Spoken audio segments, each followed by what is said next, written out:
খবর নিতে এসেছি। আপনাদেরকেও আমাদের বিষয়ে আসলে জানতে হবে।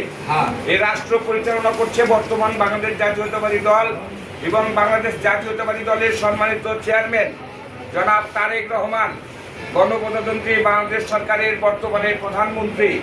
উনি দায়িত্বে আসার পর ওনার প্রতিশ্রুতি যেগুলো ছিল সেগুলো কিন্তু ইতিমধ্যেই বাস্তবায়ন হওয়া শুরু হয়েছে।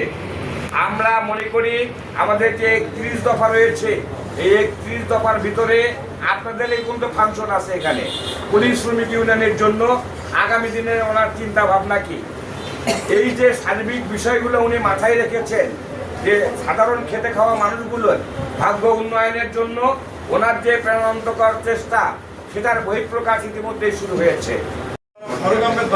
ভোটে নির্বাচিত হওয়ার কথার কথা তা লাগে, ভোটে নির্বাচিত হওয়ার পরেও বেশি তো নয়, 200 ভোটে দেশে চলে হয়ে যায়। এইরকম করে একবার নিশ্চিত যে তাকে হারিয়ে দেওয়া হয়েছে। এবার যেহেতু আমরা